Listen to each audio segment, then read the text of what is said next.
You're now listening to Sound Talent Media. Check out more shows at soundtalentmedia.com. Hey, what's up, everyone? I'm Matt McGachy, the vocalist of Cryptopsy and the host of the Vox and Hops Metal Podcast, where I sit down with fellow metal musicians. We talk all about their lives and music while sharing killer craft beers. If you've ever wanted to sneak backstage and share a beer with one of your favorite musicians, well, Vox and Hops is the podcast for you. This week on the podcast, I dropped a killer episode with Kelly Schaefer of Atheist. There is this episode and over 440 other ones to help you enjoy life, metal, and craft beer. So what are you waiting for? It's time to become a Vox and Hops head. Cheers! What is up, everyone? Welcome to today's episode of the Tone Mob Podcast. This one is a lot of fun. It's a little bit strange, though. It's almost a part 2, even though it's the first time Greg has came on this show. I spoke with him along with Mr. Wampler and Mr. Oliver on the Chasing Tone podcast just the week prior.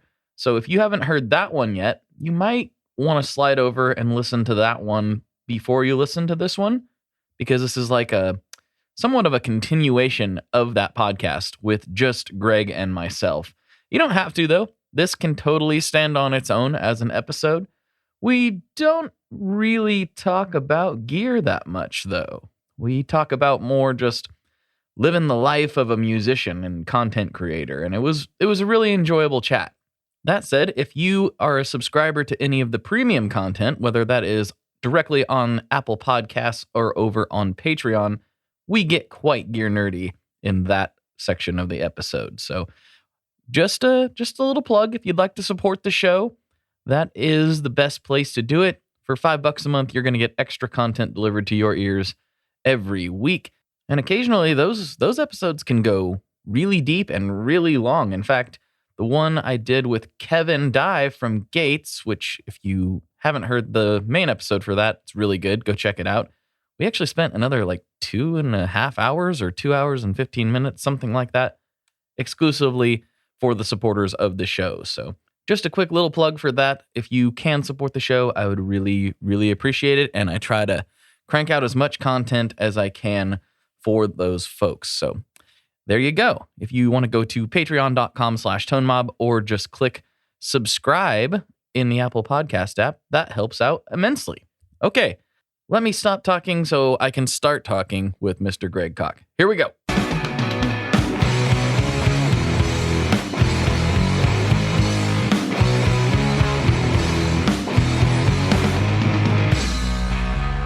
Hello, everyone. Welcome to another episode of the Tone Mob Podcast, the show about guitar stuff occasionally, sometimes. I'm your host, Blake Weiland, and with me today, I have somebody that's long overdue, as so many guests are, Mr. Greg Koch. What's going on, dude? Not much. How you doing? Thanks for having me. You know, we had so much fun on Chasing Tone, I figured, why not do it the one-on-one style? Let's see what kind of chaos we can create. I can dig it, and I'm prepared. So normally for chaos. Oh, well, that's what we're here for. That's what we do. So normally I haven't had, we actually interviewed you in a way over there that we don't normally do on that show. Normally it was pretty loosey-goosey, but we really did dive into your story in a way that we haven't with a lot of Chasing Tone guests, because we don't do guests normally. So usually I would start by asking, what the deal is with you, but I feel like maybe we just need to hit the ground running and see where it goes. All right, I'm in. Cool. Start where you will. All right. So for people who have not heard of Greg, which if you're listening to this podcast seems somewhat unlikely, go check out the last Chasing Tone podcast, and we dive into his story. You can consider this a continuation of the glorious conversation that we were having over there. I like what you did there. That was good. Yeah. So, Greg, we talked a lot about, your story and how you got into what you were doing on that. But what I want to know is, what do you see the future of all this stuff being? You were, as Brian mentioned, one of the original content creators in the guitar space for the interwebs. Yes. And where do you see this thing going? For me personally, or in general? Both. How about? Okay. Well, it's kind of a strange time in terms of strange good way for for people who are doing things online that have affiliations with music manufacturers. And not just manufacturers per se, but, instructional content, things of this nature. And that leads into, of course, people being interested in those individuals who are doing the aforementioned activities into their music as well. But the cost benefit analysis is a little bit more conducive to the first two scenarios. You know what I'm saying? Right. And there seems to be a lot more willingness for the average individual to really embrace someone from kind of enjoying their playing, but having to do with gear and instructional things as opposed to just strictly as an artist, right? So I think that in this day and age, especially with, going into, as we all recall, going into, the COVID lockdowns and so on and so forth. Prior to that, there was all kinds of heated discussions on the intergoogle of people saying, is the guitar dead? Oh, Lord, have mercy. Maybe the time of the guitar has come and gone. And now we're in a situation where they can't make them fast enough, of every permutation. So I think that the desire to play or the desire to be in the club of guitar players is certainly there in terms of wanting all the accessorization. I'm going to go with that one. It's not a word. I like it. Yeah. And so I see it as being something that as long as this wave keeps going, which is impossible to estimate how long that is, in terms of, financial stability at some point, when, you talk to various prognosticators about the economy and inflation, and is it transitory inflation? Is this thing in Evergrande going to permutate in China over to some giant, like 2007, 2008, style international financial crisis? In lieu of all that, there seems to be enough disposable income for the individuals that embrace guitar playing to kind of let this wave ride for a while. That being said, for me personally, I've tried, I shouldn't say I've tried. I've just been fortunate enough to be involved with a bunch of different scenarios where I don't have to lean on anyone that hard. And all of them have turned out to be respectable. Not only are they fun for me to do, and I can keep a level of our, artistic integrity involved, but I also get paid pretty well as well. So as a result, I see that going forth in the future. For me, I think I'm going to be in a situation where I can pick and choose a lot more in terms of what road stuff I want to do and what I don't want to do. I think before, even though the road stuff was always a part of what I did, and I mean by road stuff, everything from playing to going and doing videos at Wildwood and going to do clinics for whoever it might be, Fishman or, Reverend at this point and so on and so forth. I'm still game to doing that stuff if it all makes sense. But before it was like, I'd say yes to everything because that's just the mindset you have. You know what I mean? Oh, I got to do this. I got to do that. This tour's coming up. I got to do that and try to fill it in. And you just realize after you haven't had to do that for now going on a couple of years, you're kind of like, I have it's weird. I go into an airport and all of a sudden it all starts rushing back to me. And you're like, I don't miss this aspect of things at all. Yeah. And so I think for me, it's just, I'm getting to the point where I just want to concentrate on playing more, even though I have always played and in terms of doing my own music and doing gigs and so on and so forth. I'm just interested in flushing out that side of things, even more so, and doing things that are fun to do instead of things that I think I have to do. You know what I mean? Totally. So, part of the reason I never saw myself being in the music industry in a real way, which oddly I've come to terms with the fact that I am now, which is still bizarre to even say, I just knew I didn't want to tour. I knew for a fact. First of all, I hate road trips. I hate them. I just want to get to the place and do the thing. I'm weird with that. My whole family thinks I'm strange. I've never liked road trips. I just never have. And I knew that beyond that, I mean, that's like just the base level. Like, it's just hard, even if you do like road trips. It's not a road trip. It's hard. You're eating gas station food and like doing all this, sleeping in the van. I was just like, I'm not tough enough for that. Like, Yep. I didn't have that desire in me. I love making music. I love recording. I love the gear. I love all of that stuff. I love it very passionately. But I was like, well, everyone says you have to tour to be somebody in the music industry. So I guess that's just not in the cards for me. So the whole online thing, once I started seeing, I was like, well, Andy Martin's doing this, and they're just like, this is their job. This is what they do. And they're making music. How cool is that? And I stumbled into this thing. I definitely had an intention to try to make it a career, but I didn't really know what shape that was going to take or what it was going to look like, or even if it was possible. And I just fortunately got right on that, that early-ish wave. It was about 2015 or so. It's not that early, but it was, a little earlier than some of doing content stuff. Right. And so, yeah, I feel really fortunate to be able to, like you said, not show up at airports when I don't want to, for the most part. For the most part.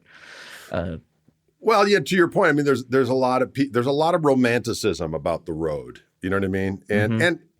And I always say it not in an egotistical way, but I'm good at the road, meaning I know how to make all the arrangements. I know how to, do all the various different things you need to do as a band leader to corral people and make arrangements and make sure people get on time and all of that other kind of stuff.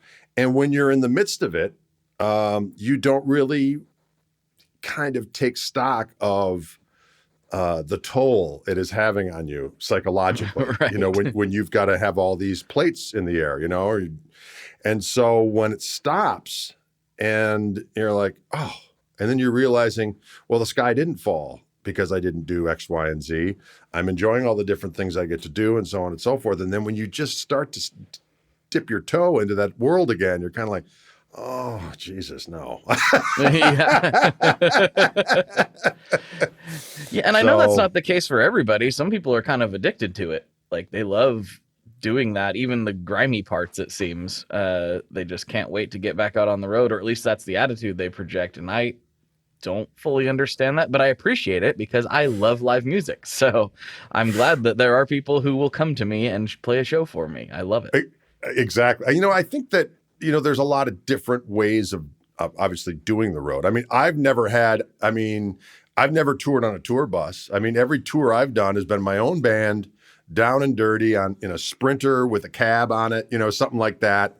Certainly nothing with bunks. I think the only time I actually rode on a tour bus was when I did some shows with Joe Bonamassa years ago, and we were opening up for him, and he let me ride on the bus, for a couple of days. And but other than that, I mean, the advantage of that is that, there's a certain amount of freedom that goes with touring like that in terms of, we got to see a little bit more of the cities that we wanted to see. We'd get to our different places and we'd have downtime to, if we're in Europe, to go see some cool stuff or, stop various different places. And you had a bit of freedom. The downside was in those kind of down and dirty situations is that, just the nature of kind of, that level of touring is that, nothing was real kind of logical in terms of how things were laid out. So you had to fill dates wherever you could. So there'd be times where we'd be playing in one part of Germany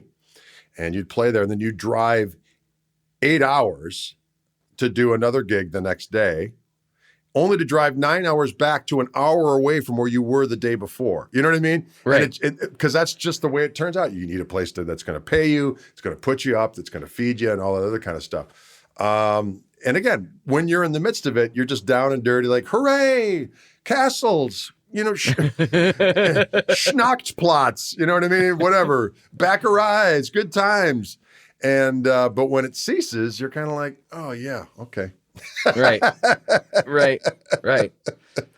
Do you ever see yourself really going for it in the van again, or are you kind of just over it at this point? Oh no, we definitely will. I mean, I did cancel this Europe trip that we had in November here, simply because there was just too much stuff up in the air, and other people are just going for broke. But, me nor the guys in the band have had COVID yet that we know of. And even though we're all vaxxed up and all that kind of good stuff, I mean, there's breakthrough cases. My sister had a breakthrough case and got sick as a dog.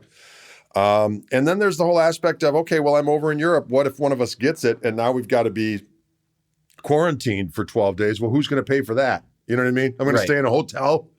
Can't play gigs. So now, granted, none of those things could have happened, but it might have happened. So if you don't have to do it, why would you do it? Right. So, and everyone understood. I mean, I was dealing with 3 different people over there. One of this guy of this particular festival in Poland who's like, why now? After all these negotiations? Because it was way more labor intensive. It's another thing weird too, is when you deal with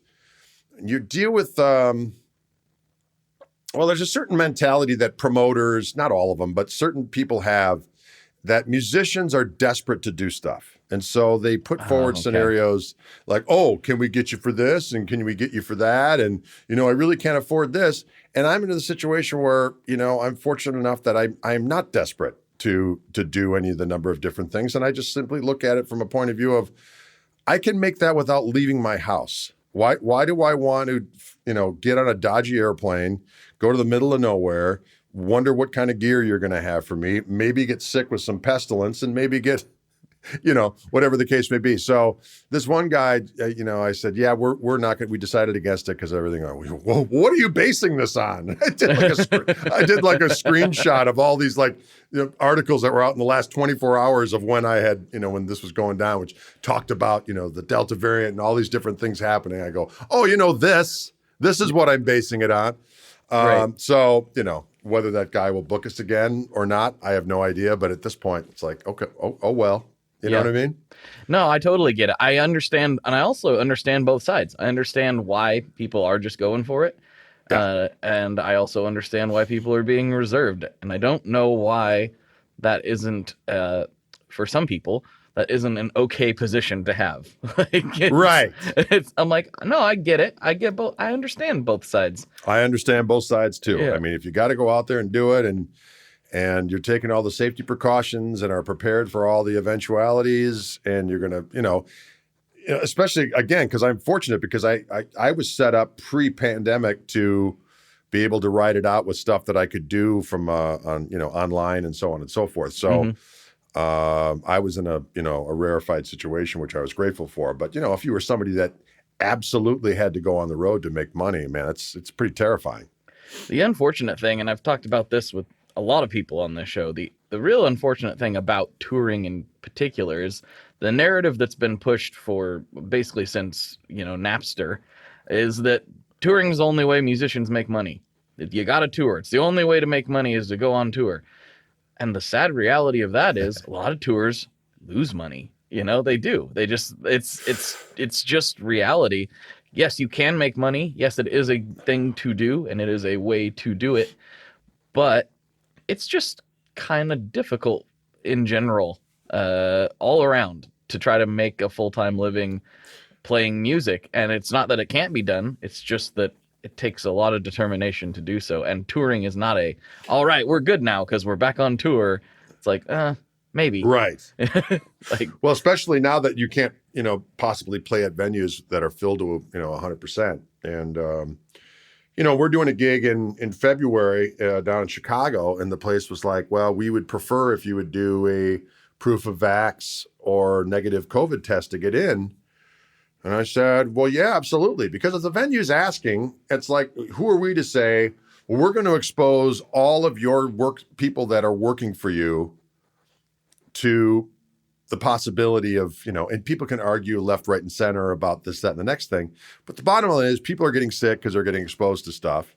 And if the least you can do is make sure that someone's at least mitigated the severity of their illness or can prove, in terms of, having, being vaxxed or proving that they've, have a negative test in the last 24 hours, that's the least you can do. But that means there are going to be people who are fanatical about that. It's like, I'm not going no matter what. So you have to figure, because of the fact that, well, there's going to be people that don't want to go just because they're scared of getting it. And then there's going to be people that are pissed off that there's any kind of mandate that says that they got to have, one or the other.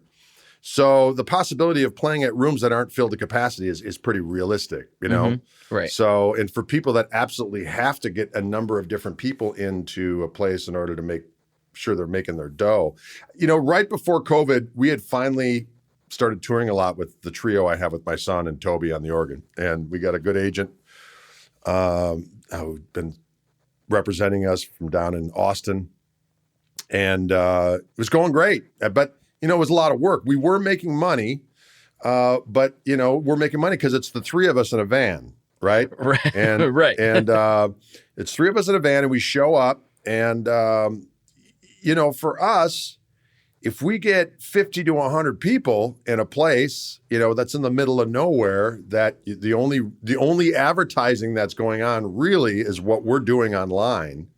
But if that amount of money is significant that they need to get in, you know, if the ticket prices are right, and then I bring a boatload of merch, you know, so people buy these freaking hats that I wear like it's going out of style. So there's hats, there's my Gristle King pedals, there's of course the entire catalog of music, there's all my instructional materials, then there's various different t-shirts, you know what I mean? So I got all of these different things that I can sell, which people are more interested in a lot of the times than the CDs. They want to have the hats, you know, they want to have all this other different stuff. So that means I got to get there, and we set up to do the sound check. I set up the merch table. I got it all ready to go before the gig starts. If there's an opening band, I'm at the merch table, you know, shaking hands, you know, selling the stuff. You know, I'm the one that has the little thingamabob on my PayPal thingamabob on my phone to be able to charge people's cards and whatnot. And then I was like, okay, well, I just got done doing that for about an hour. Now it's time to play. So then I go up and, you know, play the gig. It's a lot of fun. You're doing the do. You get done playing. Well, I don't have a chance to relax. I got to go back to that freaking merch table and hawk stuff. And so there I am, you know, doing the do. And of course, it's very gratifying. People, you know, oh, it was a great show. I really liked it. You know, can I get this and this? And no problem. That's all part of the gig. I love it. It's fun. So I get done doing that. Well, now I got to pack up all of that crap. So And I your pack up gear. all the stuff, and then I got to go and get my gear. So people are wondering, well, man, he only plays with a guitar and a chord. Isn't that cool? It's like, yeah, because it's less stuff I have to pack up, man. You know what I mean? So I roll up that one chord and put it in my amp that does everything I need, and out the door we go. And then we pack up, and then, of course, it's, you know, put on where was that hotel again? You know, and put it in the thing, and then get back, and then inevitably someone's hungry in the vehicle because we all eat like it's, you know, there's food to... there's always hunger going on. I understand. So, and then the next day, you know, you do it all over again. So again, it's fun. It's gratifying. You're playing your own music. You know, we can show up damn near anywhere. But the thing that I was going to say is that, you know, we make decent amount of money from the door. And most of these, you know, at this point, it's some guarantee versus the door. And, but the money was okay from the gig, but the money for the merch was, if not as much, more than the gig. So we're actually making good dough, but it's a lot of work, right? It's all of that's, you know, and you're going day after day doing that stuff because you have to, because one day down is hotel rooms, food, and as we just discussed, the food thing for the three of us could be very expensive. Robust. Well, you know, you're a high performance machine and you require a lot of fuel. That's just that's it. That's all you got to eat. I'm I understand. 6'7". So is my son. So we have to eat. Yeah. I don't know what my excuse is. So I'm like a foot shorter, but so, you know, I'll find one. But that being said, all that stuff is fun. But it is, you know, it's a lot.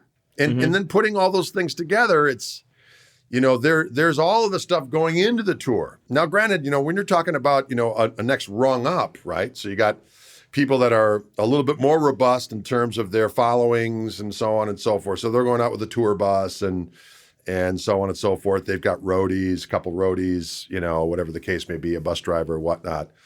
Well, then they have to have all of those people on. So they have to work X amount just to keep all those people, you know, in a certain amount of dough, right? So there's a trap there as well.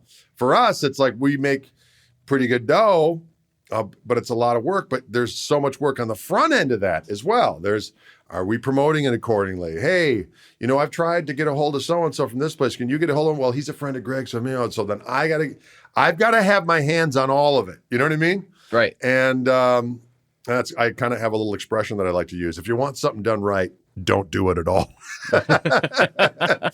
Because there's just, you got to have your hands on everything.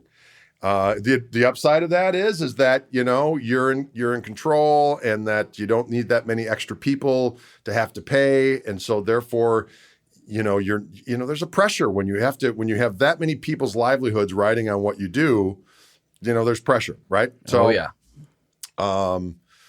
So it just kind of is what it is. But having said that, being home here and being able to do it from home, it's sure going to be nice to be able to kind of pick and choose that stuff a little bit more, and maybe map out a way to make, a certain amount of shows here and there be very profitable for everybody, and be able to share them with as many people as possible without having to say, okay, I'm going to go out on the road for X amount of days of the year again, just so I can say I'm a road dog. Well, I'm 55 years old. Okay. I've been on the road 125 to 150 days a year. Which some people, that's nothing. So-and-so's been on the road. Yeah, well, good for them. I also have 4 kids, and I'm married, and I've managed to maintain all that stuff. So, and that's been going on for decades. So it's nice to be able to kind of pause, reevaluate, and just say, okay, well, what's the best way to use time in a way that's is efficacious for all involved? Mm-hmm. Definitely. Can you dig it? I can dig it. All right. So, you brought this up on Chasing Tone, and you just brought it up here again about the buying of the various merch items versus the CDs. And I want to note something about that, just from my personal ways that I try to support artists that I like, right? So I don't really buy CDs anymore either. I'm a vinyl guy, but I also understand why that's not really feasible for a lot of people to do, because I'm in the middle of dealing with that chaos myself. Yeah. I love buying vinyl when I can, because mostly just to have it. I listen to it, but mostly just to have it and to support. It's cool. Yeah, it's just cool. I just like it. And largely my consumption of the music comes from however they put it out digitally. Right. But when I go to a show, I'm kind of this weird guy where I love having something else. I would be the guy that bought the hat, like I'd be the guy that bought the pedal at your show. That's just not everybody has pedals. But I always buy. In fact, the last show I went to, I bought a hat. Actually, like that. I always buy the other things just because I've either bought the record before I was there in the first place on vinyl, but mostly because I don't have anywhere to listen to a CD conveniently. I have one vehicle that has a CD player, right? But I get it. It's just the weird world that we've lived in, and that happened fast, didn't it? It happened really fast. It was like CDs were the thing, the thing, right? And now they're just like, oh yeah, people still listen to us. What's going on here? But what's a CD? But the thing about CDs that everybody forgets is they sound great. They're like having WAV files. I mean, they are having WAV files. Right. Like you're just hearing it as pristine as you possibly can in a digital format. And some of that is lost. I think most people can't hear it. And admittedly, if I hadn't A/B'd it, I don't know that I would most of the time either. But it's a weird world. How you were in it deep from the time that was the main way to sell your music to now where everything's streamed. Did you see that transition coming? Were you prepared for it, or how did that play out for you? Well, our first release that we did in 1990 with my band, we did on cassette. Yeah, right? So which are becoming cool again, by the way. Right, which is so bizarre to me. But and so we would have we'd have a DAT machine, and then it would go into 2 different TIAC double cassette decks, and we'd dub 4 at a time. And then my wife was a graphic designer, so we'd go to Kinko's and print out X amount of the covers, and we'd have to cut them out with an X-Acto knife, and we'd sign each one of the cassettes. And so, okay, how many gigs we got this week? Oh, so we had to figure out how many tapes we were going to bring and all that kind of stuff. So when we finally did our first CD, it was in 93, I think, 1993. And we sold a lot of them. I mean, we were a regional act at that point. But we sold a lot of CDs. And it was like, okay, this is great. So let's put on another one. So, the second one, it was kind of a weird transition for me because it was the first CD was definitely more vocal oriented. We all sang in the band. The drummer had a great, great voice, and I did my kind of more of my bluesy singing. And but it was definitely a more vocal oriented thing. But by that time, the Fender folks had kind of knocked on my door and like, yeah, this CD is great. We really dig it. But man, if we had something that featured your guitar playing more, we could really kind of use you more. And I didn't really know what that meant, other than the fact that all of my activities to try to promote my band beyond the borders of Wisconsin were met with indifference. And I think a lot of that was from, just people want to put you in a box from the get-go, right? They want to say, oh, this is the blues band. This is a rock and roll band. This is an alternative band, or this is and we didn't fit into any one category. And plus we weren't show horses. So it's not like we were presenting some vibe, you know what I mean? Right. I mean, we were to the extent that we all had long hair and ponytails and, but we all wore glasses, at that time, the early 90s, the Allman Brothers were making their comeback with Warren Haynes and Alan Woody and stuff like that. And we're like, yeah, these guys don't care. They wear T-shirts. They got their long hair. They're playing. It doesn't matter. We're so cool. It doesn't matter how we look. Right. Right. And so we I remember getting hooked up with a buddy of mine who had a lot of connections in the industry, as it were. And he knew somebody at one of the big labels, and he told him about our band and our, everything we had going.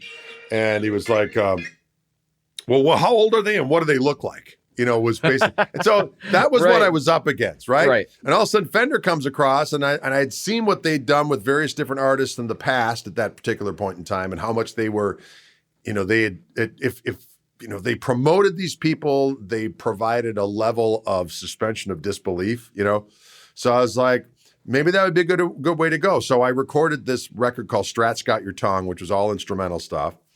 And so this is like 94, and I put that out. And that was huge from the point of view of helping with the Fender thing. So that was, that helped me get more in cahoots with them in terms of doing workshops. And they had us play at a couple of big shows during NAMM shows and whatnot and all this other kind of stuff.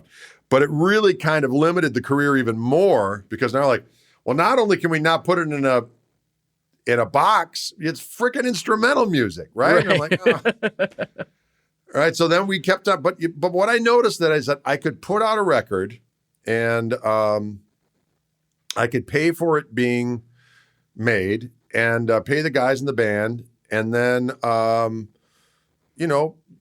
be paid off pretty soon. So I was in the black pretty much right after that, and it wasn't a huge amount of money, but at least I was paying everything off. Yeah. And I wasn't in debt. And I was like, well, this is cool. This is another aspect of my income. And fast forward now to 2001, I finally get signed with, Steve Vai's Favored Nations Records, right? And he wants to do kind of a compilation thing. So at that point, I had maybe 6, 7 records out of my own. So we did kind of a compilation thing. We cherry picked all the different stuff from the records, plus added some new material and put that out. And then I realized very quickly, when you have a record deal, you don't make any money unless you get something from the downstroke, which we didn't. I was green. I was a greenhorn. I was like, Favored Nations, meaning we split everything 50-50. So if there's not, this stuff's already been recorded, so let's just put it out and share the bounty. Little did I know it was the same thing as it ever was. You know what I mean? It's Right. like, here are these insurmountable expenses that you'll never overcome, and thank you very much. Pay $8 a piece for the CDs you want to sell at gigs. I'm like, great. Mm-hmm. So I realized that it was good for marketing purposes. They had me on. I got a full page, or like 3 or 4 page feature in Guitar Player magazine. I was on the cover of some Italian magazine. Every guitar magazine on earth kind of climbed on board. So that was good from that aspect of things. But what I realized is that the CD thing was not where I was making my dough. Right. And then the next thing was I got signed with this label in Europe, Provogue, Mascot Provogue, which is, Bonamassa has been distributed by them for years, and Walter Trout. Now literally every guitar person on earth has had a record out on that label. But what that was really good for is that they hooked me up with an agent and provided the initial tour support and booked us at stuff in Europe, and that was kind of my foot in the door to do all that kind of stuff. But about 3 years later, I started doing everything on my own again and started making more money. So my point is that all the digital stuff in terms of when it came and people are like, oh, no, I'll never make any money. It's like, I never made any money. I never made any money from that. Right. And it was always just like advertising for what I did. You know what I mean? There were people that would buy.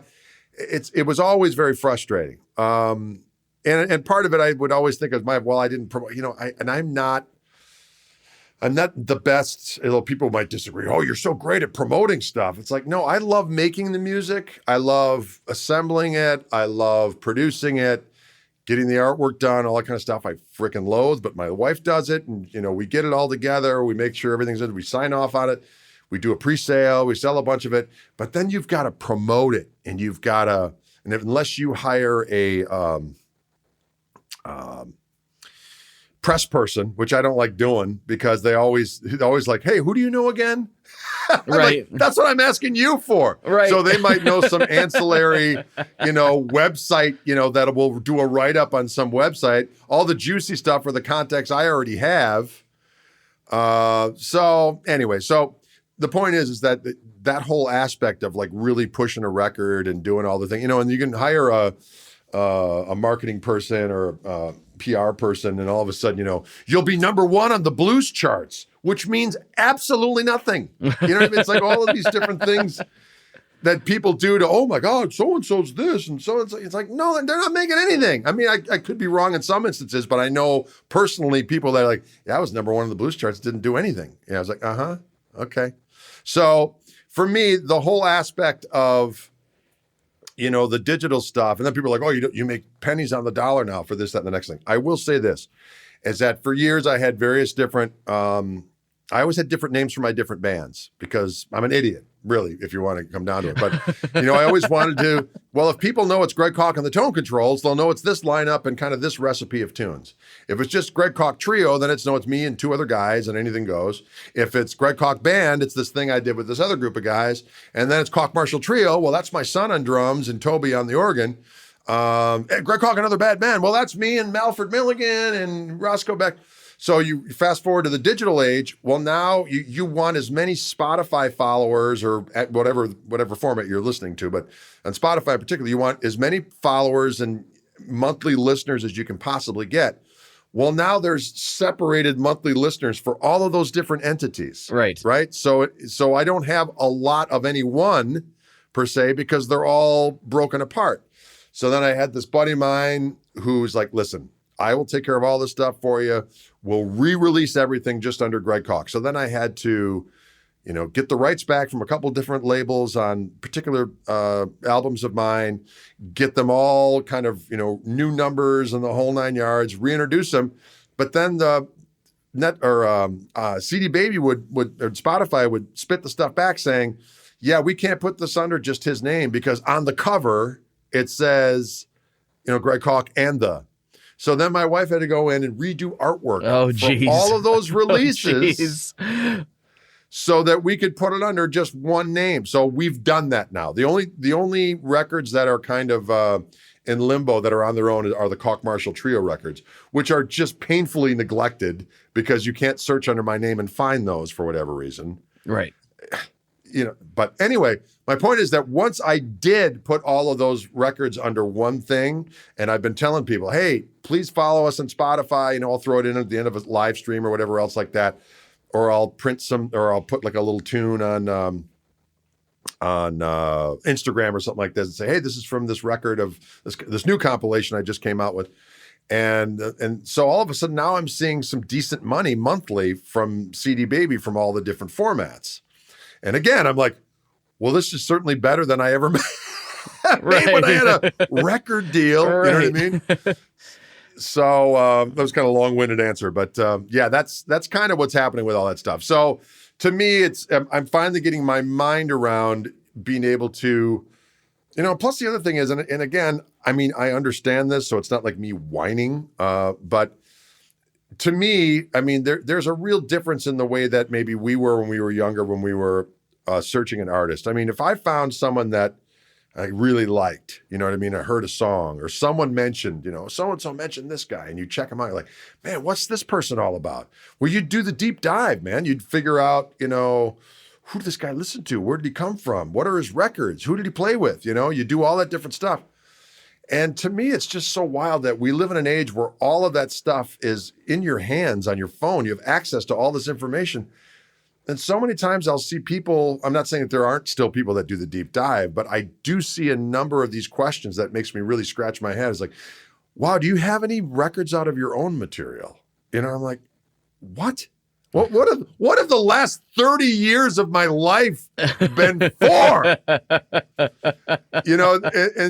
I like that song. That sounds like so-and-so mentioning some artist that came out way after my stuff was already done. You know what I mean? Right. And just like, and again, I don't get real bent out of shape if somebody says, oh, you sound like so-and-so. And because to me, the idea of proprietary licks or music is stupid. I mean, even if someone steals you completely verbatim, that's one thing, but if someone listens to what you did and, appropriates it into their own style and people recognize that and that's all well and good, good for them. You know what I mean?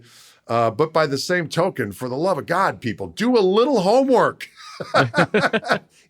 If you're into it, you know what I mean? It's like, if you're into music, the homework's the funnest part. You know what I mean? It's like, where did this person get this from? And where were they before that? Because that will lead everyone on their own journey and so on and so forth. Totally. Yeah, it is. I think you didn't say it specifically, but you did touch on something that has been kind of reoccurring on this when it comes to recording music and putting things out there and whatever, and record labels specifically. It's like you gotta maintain ownership of that stuff, and it's still so crazy to me. I mean, we all know that Elvis got hosed by his manager. We all know that like the music industry is riddled with people trying to dip their toes into whatever artist pool, and take a chunk of what they're doing. Yeah. And it is astonishing to me how many people still like fall into that trap. Even though we all know it. We've all heard these stories forever. And that still so many people don't end up owning their stuff. They get distracted by the advance and all that. And I'm just like, I probably sound like a broken record. I'm always just like, own your stuff. Own your stuff. Don't let anybody take ownership of it. Please don't do it. Yeah. And usually if you're dealing with a smaller enterprise, I've been very, very fortunate that I've dealt with enough, different record company people and so on and so forth that were smaller. They weren't as predatory. You know what I mean? And it's always kind of understanding either this is going to work or it's not. You know what I mean? And, working means, you don't make squat, but, at least you get a decent advance. And that's probably all the money you're going to see of it, other than the fact that they're going to help you promote it.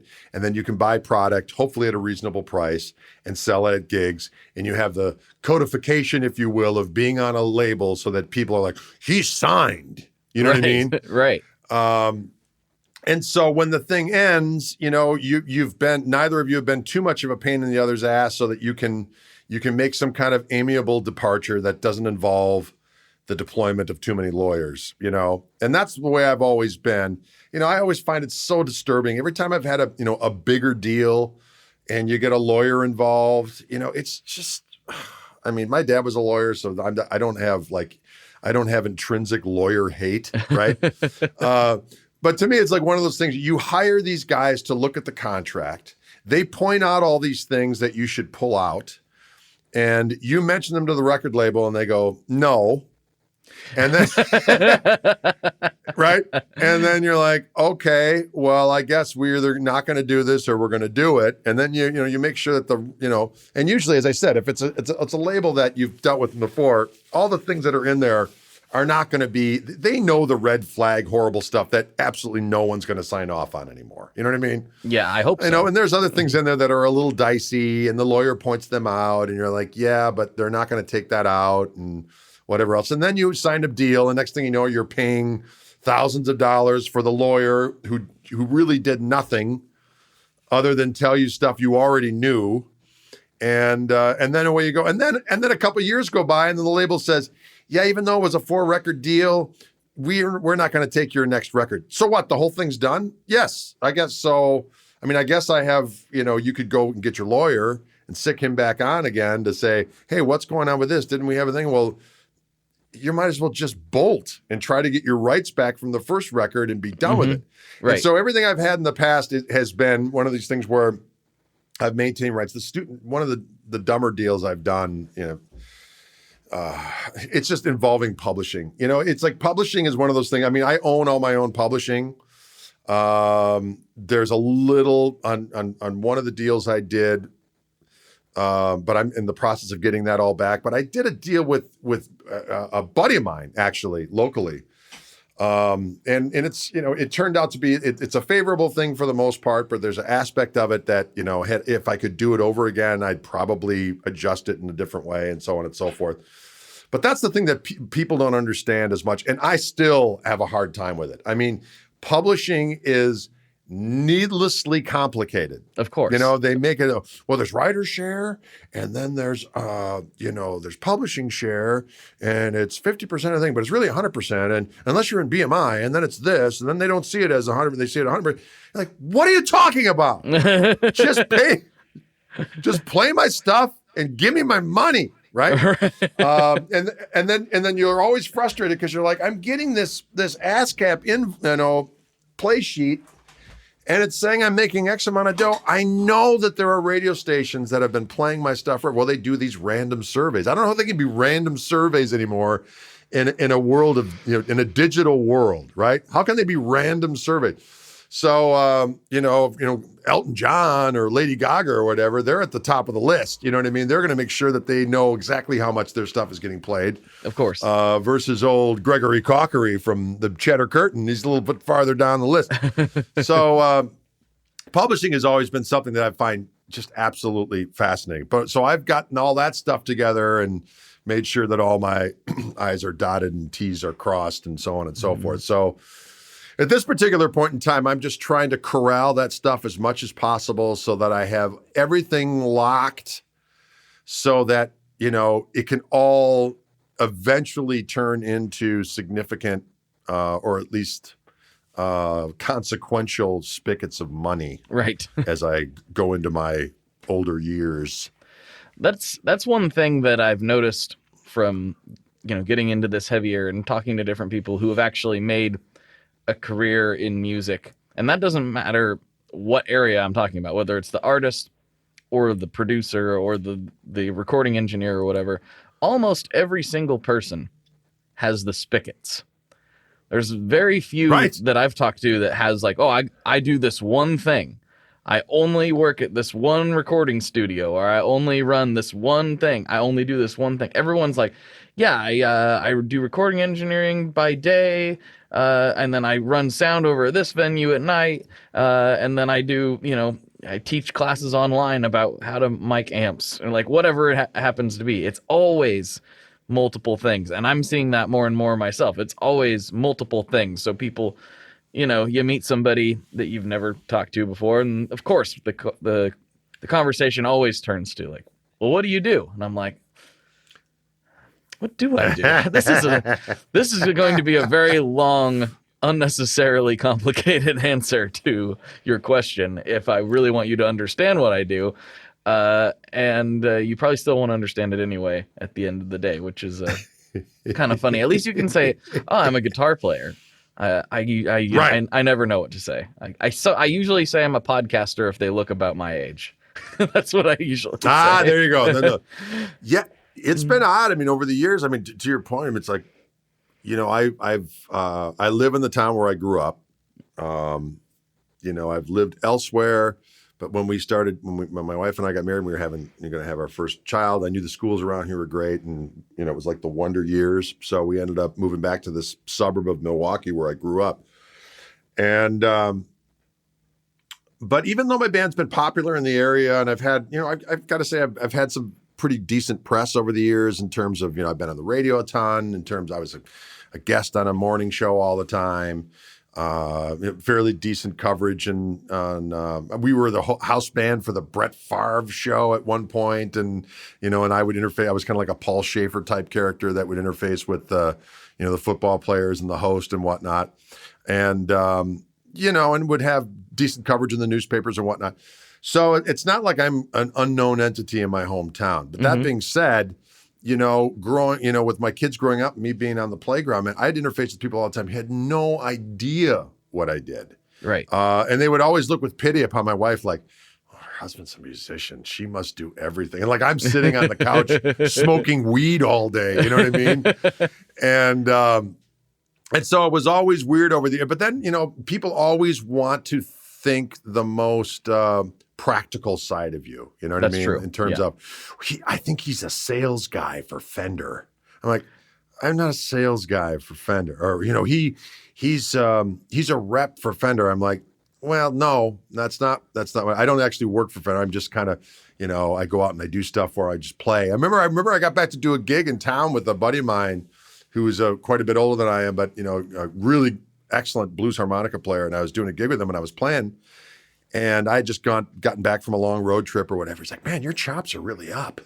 I'm like, well, what is it you think I do when I, you know what I mean? It's like, do they think I'm going into a place with like a pocket protector going, how many Stratocasters would you know what I mean? That they had, so it was like, they didn't know. And then I would be at sports games, with, my kids, playing basketball or whatnot. And someone would turn to me and go, I never forget this. I don't know if I told this on the last one, but we were, the guy turns around to me. He's like, I got a guy at work that plays bass. He's never heard of you.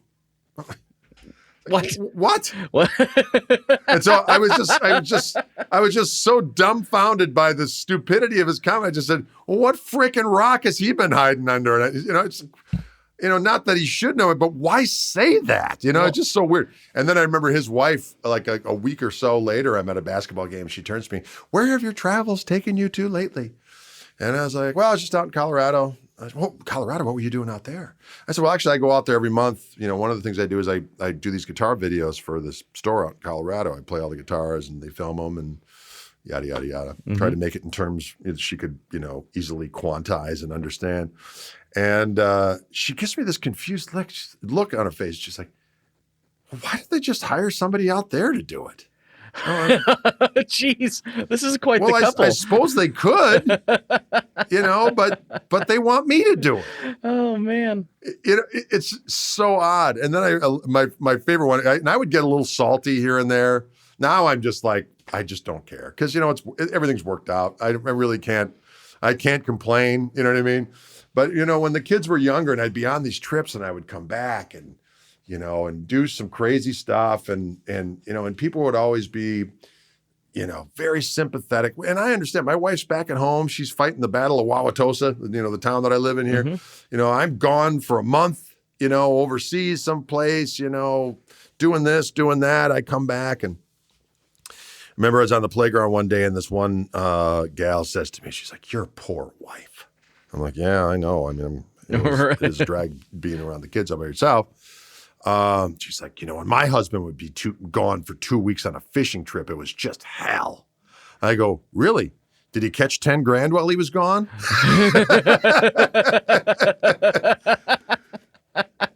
Like I'm going out there just having a good old time, doing nothing.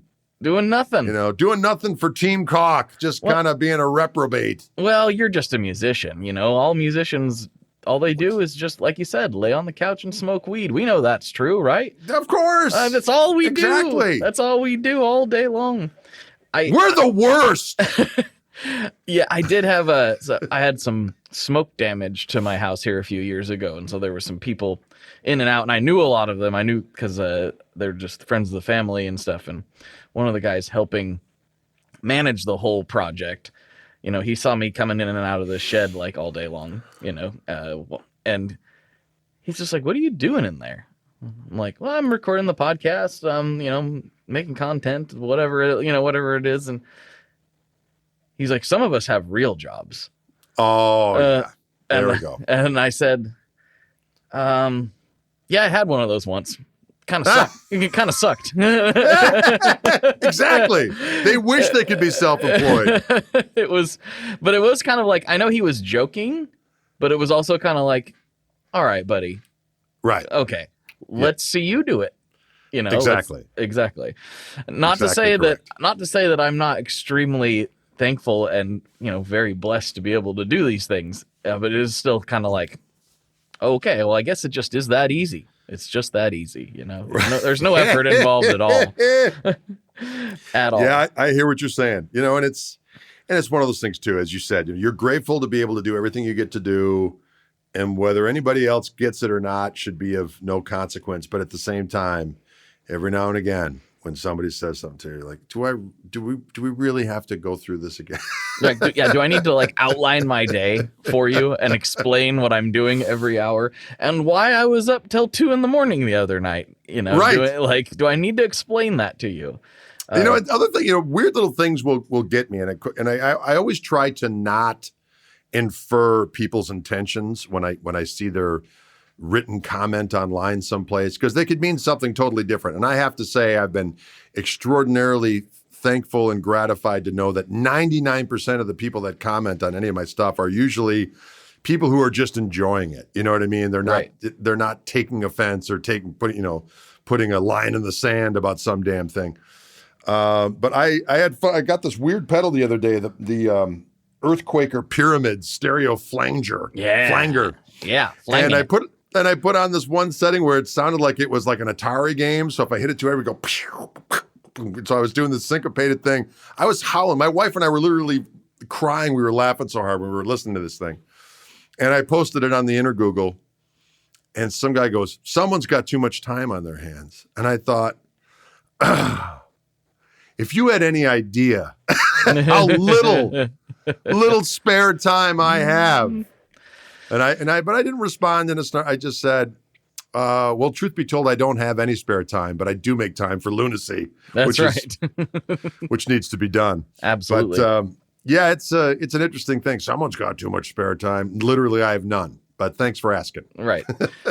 Yeah. You had enough time to leave that comment. So what does that say? Exactly. Exactly. I'll admit, and I'm not the best at this. I definitely fail in this thing that I am about to say, but I genuinely try. When I see something that I don't like or annoys me, it happens constantly on the internet. Unless it's on my own page, I try to respond to as many people as I can on my own stuff. But on something else, I don't like that. Scroll on by. Right. Yeah. Because I don't want to give that any more attention or time or help.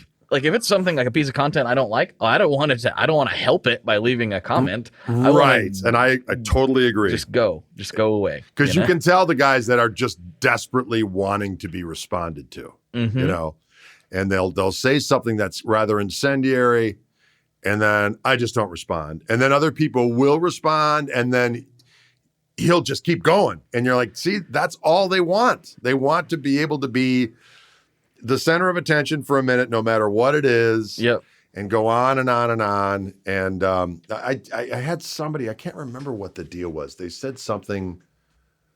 It might have been something about the my first signature reverend. He said some comment that I knew was incorrect.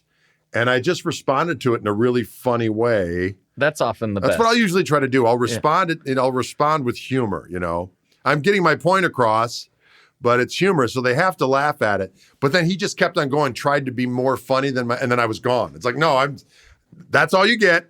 That's and right. I'm out. You know what I mean? And then yeah, that's right. I leave one your mama joke and then I'm gone. And that's it. Yeah. Exactly. I'm done. Exactly. Yep. Pretty much.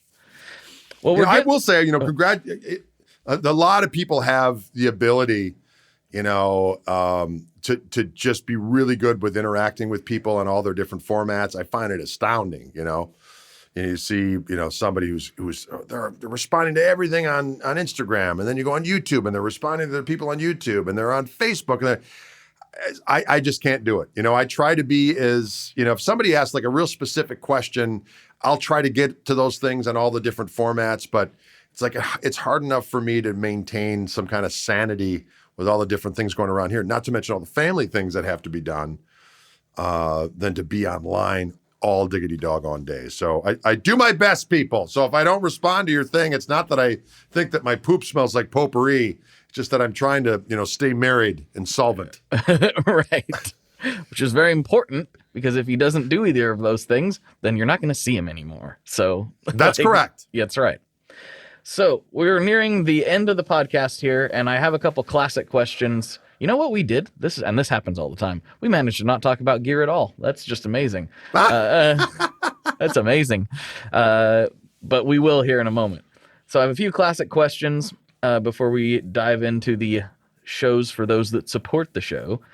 And yes, and these are kind of fun. But before I do that, this is your chance to take the stage and, give a shout out to Aunt Gertrude, or say anything that you want to say to, a few thousand people. This is your opportunity to do so. To say, hey, Aunt Gertrude. Yeah. I don't really have an. Or I have an uncle. I have an Uncle John. Shout out Uncle John. Plug anything you want to plug. I will say, Well, I do have that new True Fire course that just came out, because people, I had Hal Leonard stuff out for years, and I still do. I actually have a book of transcriptions coming out with Hal Leonard in about a month here. So I think it's called The Best of Greg Koch. Ooh. But I finally did my first True Fire thing. I've been talking to them for about 15 years because they've been buddies, but I've always been kind of contractually obligated. Anyway, it's just one of those things where it was not able to happen until just recently. So the first one just came out. So if people go to my website at just gregkoch.com, you can find a link there to go to get the True Fire course. All the records are on there. You can go to all the different formats to listen to the music online. There's, you can get hats on there. You can get doggone, pedals, all the whole 9 yards, all the different instructional books. And we are going to have a new record out with the Koch Marshall Trio before the end of the year. And I have another record I did with my old trio called Greg Koch and the Tone Controls. We did a live show that was kind of like bootleg recorded, but it was like left and right out of the board and then a stereo mic. But it sounds really cool. I'll probably put that out before the end of the year as well. And then if everyone just wants to check out the live streams, I do Mondays and Fridays for Fishman, and that is at 4:00 Central Time, and they can come to my YouTube channel to watch it, which is just Greg Koch Music, or they can watch it on my Greg Koch Music Facebook page, or go to Fishman. And we're going to try to do like acoustic Mondays. I do it with my son, and then on Friday we do a trio with a bass player named Matt Turner and my son on drums. And that we just started doing, and people seem to really be enjoying that. And then I do 2 Wildwood streams on Tuesdays and Thursdays at 3 p.m. Central, and that's just me playing whatever glorious guitars that Wildwood sends me that week. And I've been building up my own podcast at Chewing the Gristle, which, we just shoot the breeze with guitar players and, chew the gristle, as it were. So been doing that. And then every other week or so, we, like this week, tonight, we're doing a thing on this Together, TGTHR.co. It's a cool interactive site where, we perform, and then I can bring people on the screen and talk with them, and they can interface with us, and goes for about an hour. So we do that every other weekend, and we're doing that tonight. And then we do live streams with the trio as well, with the organ player, with Toby. So we'll probably won't do another one of those until towards the end of December. So anyway, sorry, there you go. There's all the recent hubbub. Sounds like somebody has a lot of time on his hands. Right? Yeah. That's good stuff. Yeah, and there will be links to your website in the show notes for anybody that wants to check out any of that stuff. That's probably the easiest way to figure it out. So there you go. Mm-hmm. Cool. All right, here we go. The classic questions. First one, what's your favorite Boss pedal? I have had the same Boss DD3 that I bought in like 1986, and I still use it to this day. There you go. Solid. The DD3 actually gets brought up a lot in this segment. It's great. Yeah, it's a great pedal. A lot of times I'll just use that. I have 3 different settings I use. And for years, I would just use one delay pedal. I would just literally bend down and just go blurt, or there's my other sound when I need it. And yeah, I love it. It's just easy. Perfect. The DD3.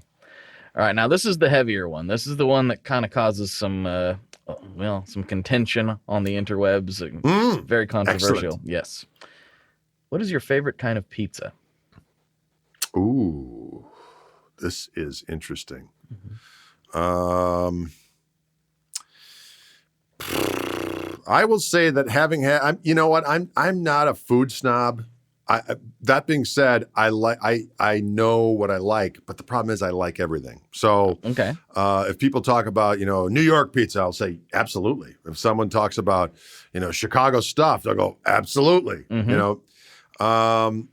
There's a couple different pizzas in town here that we go, and I like to go to this one that's kind of it's called Y East Pizza, ladies and gentlemen, in beautiful Milwaukee, Wisconsin, and they make their own dough, and it's like they only make X amount of dough a week. So they're only open now. They used to be Thursday through Sunday until supplies ran out. Now it's Wednesday through Sunday, but if they run out of dough, you're done. And so their crust is biblical. The outside crust gets, it's like a stone fire. They got one of those old Italian things that you put the thing in and do the dough. But it is sublime. Not a ton of sauce. And they have this one particular pizza, which probably sounds like heresy to some, but it's called the Ring of Fire. Oh. And it has bacon on it, big strips of bacon. And we're not talking like your garden variety bacon. We're talking this Newski's Wisconsin bacon of doom. And then sport peppers, thin thing of cheese, and then the crust has got a little bit of honey on it. Man. It is unbelievable. That sounds phenomenal. Yeah. It's badass. The honey on the pizza thing I thought was a little bit strange until I had it at Roberta's in New York City. And then I was like, oh, no, I was wrong. No, this works. This works. Yeah. This works. Not in a way that I would have expected, but I've become quite the fan. That sounds right up my alley in every single possible way. Delightful. I'm coming to Milwaukee. I'll be there. Come on down. A little bit. All right. That's great. Thank you so much for coming on. I really appreciated this chat. My pleasure. This was great, as I knew that it would be. Well, thanks for having me. Of course. For Greg, this is Blake. And as always, folks, good luck and good tones. There you are, friends. There is another spicy episode for you in the can. And like I said at the top of the hour, there's more over on Patreon. So if you can support the show, you can either go to patreon.com/tonemob or just click subscribe in Apple Podcasts. Either way, it all comes back and helps keep this thing going, and I immensely appreciate it. And if you can't, as always, folks, please share this with a friend. Please tell somebody about it. That is how we keep this thing on the rails and keep it going and keep getting interesting people like Greg. So please do that. Please share it if you can. I would really, really appreciate it. Okay, that's it. That's enough pluggery-doos. Let me get out of here. I'll talk to you very, very soon. Bye-bye. One last thing before we totally sign off here. I just want to remind you that if you do any shopping at Stringjoy, that's Stringjoy guitar strings made in Nashville, that will help me out as well. As I've said for years, I'm heavily involved in that company, and I really do think they're making the best products on the market. So if you would like to try custom strings, go to tonemob.com/stringjoy and check them out today. I seriously love what the team down there is doing. I help them out with all kinds of things, and by you supporting them, you are also supporting me as well. And hey, you need some strings, so why not get some custom strings just for your guitar and playing style? Again, the link for that is tonemob.com/stringjoy, and that will take you right to their website, and you can do all your shopping through there, and that will help everyone involved out. So thank you very much. Talk to you next time. We are brought to you by the wonderful folks at Gun Street Wiring Shop. Yes, Gun Street Wiring Shop. I've talked about them before. I used to say based out of Bend, Oregon, but guess what? Sean moved to my neck of the woods. Sean's in Portland. Sean is awesome and has helped me with a bunch of stuff lately. And if you have wiring needs for your guitar, he can help you too. If you want to get weird with it, he can get weird. If you just need to spruce things up a little bit, there's your guy. He takes all the guesswork out of doing your guitar wiring, and he makes it simple, and his customer service is top-notch, and I can't say enough good things about Gun Street as a company. I really respect Sean and what he's all about, and the product is top-notch. I've got 3 different guitars that now have Gun Street harnesses in them, and I could not be happier. So go to gunstreetwiringshop.com and check them out.